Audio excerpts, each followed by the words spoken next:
Komisi Pemilihan Umum Republik Indonesia saat ini masih melakukan rekapitulasi penghitungan suara pemilu 2024. Sementara itu, beberapa lembaga survei telah merilis hasil hitung cepat quick count baik untuk Pilpres maupun pemilu legislatif.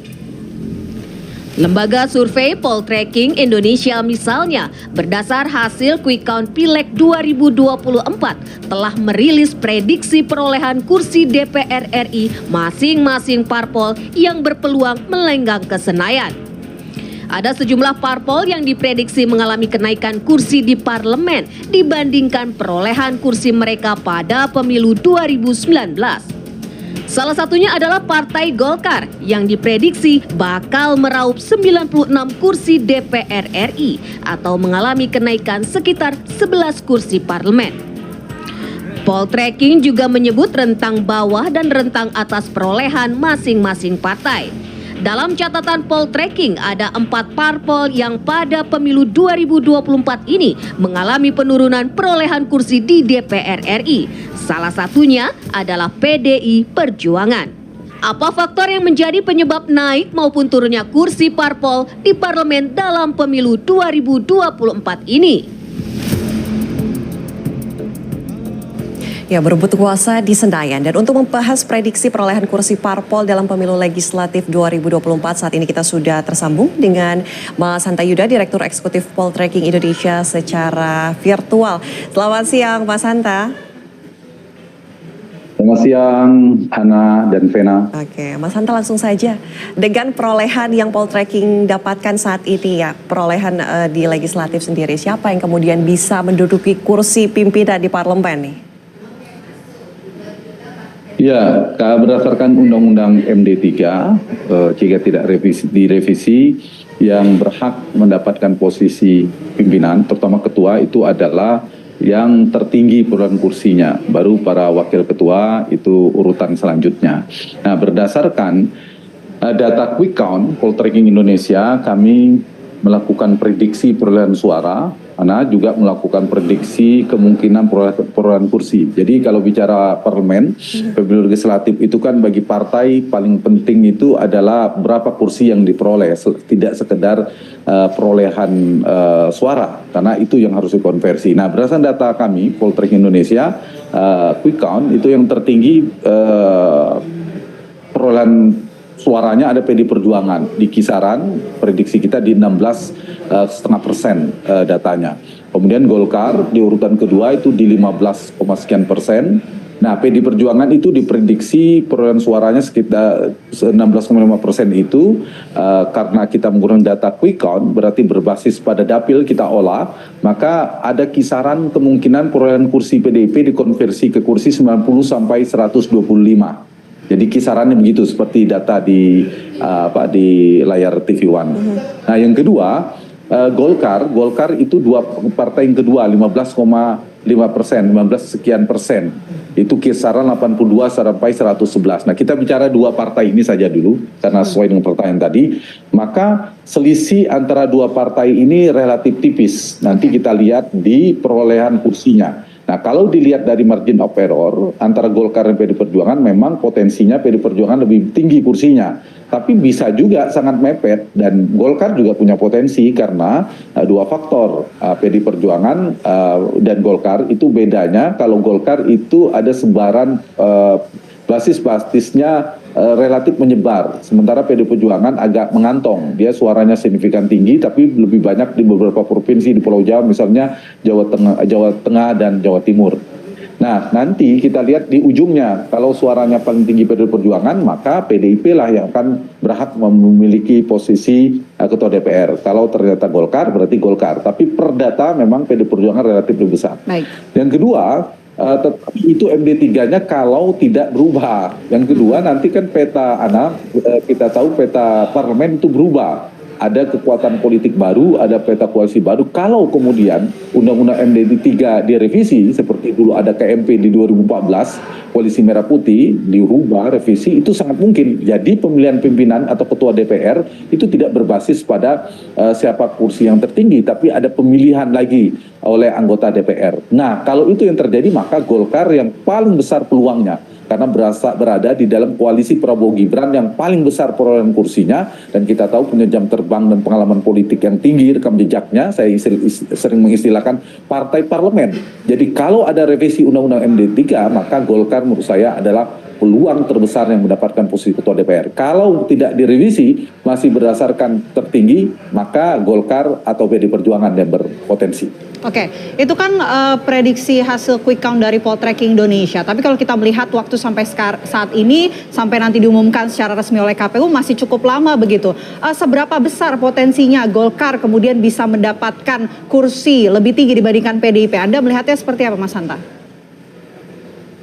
Iya, kalau kita lihat dari data quick count dibandingkan dengan real count, relatif insya Allah tidak begitu jauh ya rentangnya. Misalnya di data Pilpres saja, di quick count kami kan 58,5%. Exit poll-nya 59,2%. Nah, data real count per hari ini yang 77, sekian persen, perolehan Prabowo Gibran itu di 58,8. Jadi selisihnya 0,5%. Begitu juga di pemilu legislatif. Kalau kita buka datanya antara Pilpres dan Pileg, real count KPU dan quick count poltreking itu juga tidak jauh beda, kurang dari 1%. Sehingga data ini sebenarnya bisa dijadikan data prediktif untuk membaca kemungkinannya. Nah, kalau kita lihat data perolehan suara Golkar dan PD Perjuangan, saya ingin jawab pertanyaan, itu selisihnya kan hanya 1, sekian persen perolehan suaranya, tidak sampai dengan 2%.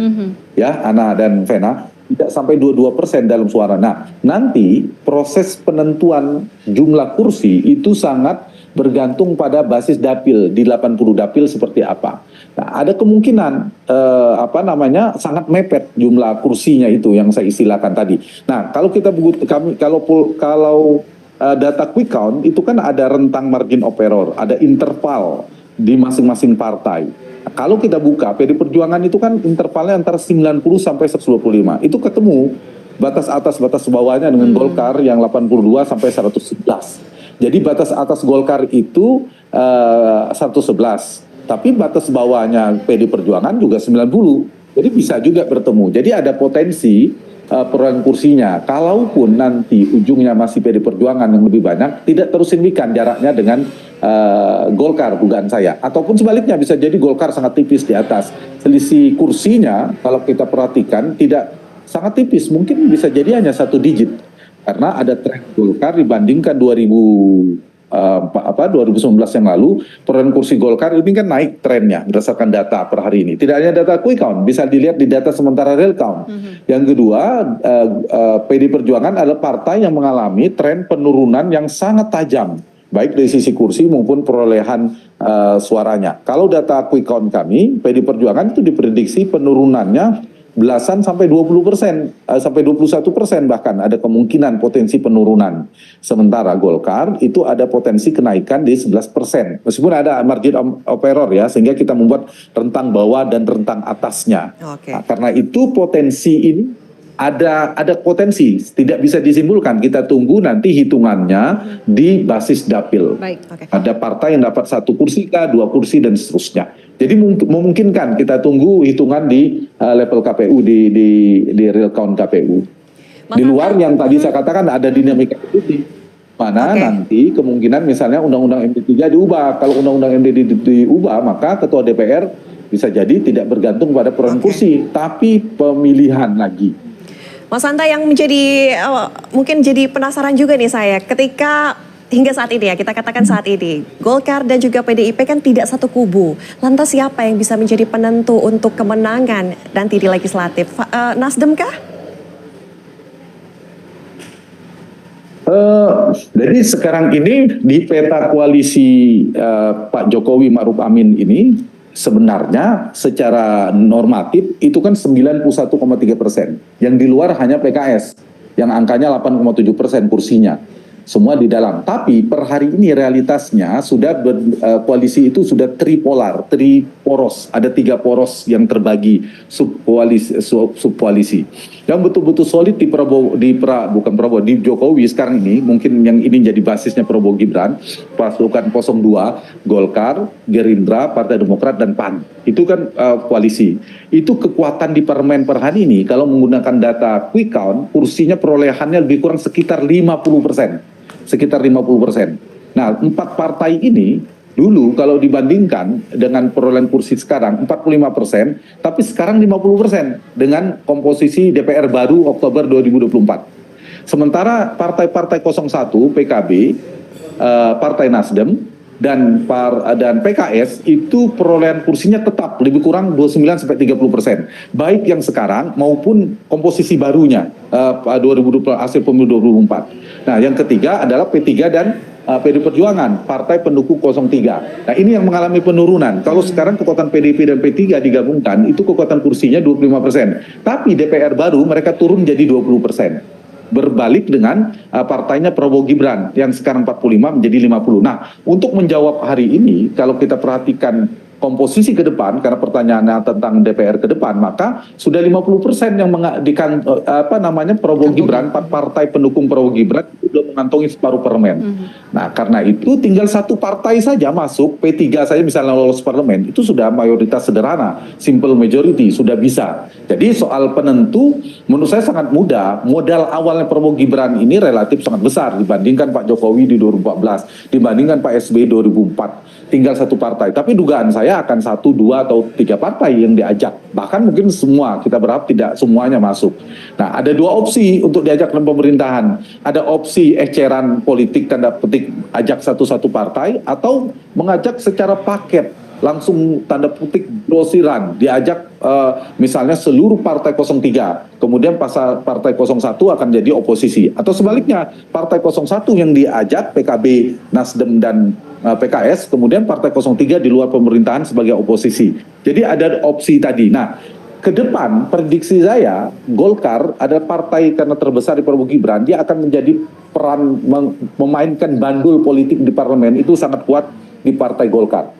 Kita tahu Golkar punya kepiawaian skill politik yang piawai dalam dinamika politik, terutama di era SBY, Pak SBY Budiono maupun Pak SBY JK ya. Pada saat itu ketua umumnya Pak ARB, dan itu ada pengaruh dinamika skillnya ketum juga pada saat itu luar biasa, dinamikanya bandul Golkar, bandul parlemen itu sangat dimainkan Golkar. Nah, beda dengan di era Pak Jokowi. Nah, prediksi saya ke depan nanti dinamika koalisi pendukung Prabowo Gibran ini di parlemen sangat diwarnai oleh salah satunya Partai Golkar. Nanti kita lihat saja. Dan Partai Golkar memiliki peran yang strategis. Pertama, karena jumlahnya paling tinggi di koalisi Prabowo Gibran, apalagi dia punya pimpinan DPR.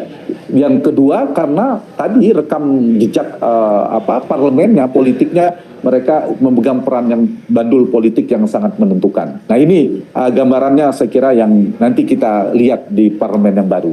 Ana dan Vena. Oke, baik, kita lihat dan juga kita nantikan bersama seperti apa nanti hasilnya, apakah sesuai dengan prediksi-prediksi yang disampaikan oleh Mas Hanta Yuda tadi. Terima kasih Mas Hanta atas waktunya di Apa Kabar Indonesia Siang. Selamat siang. Terima kasih Vena dan Ana.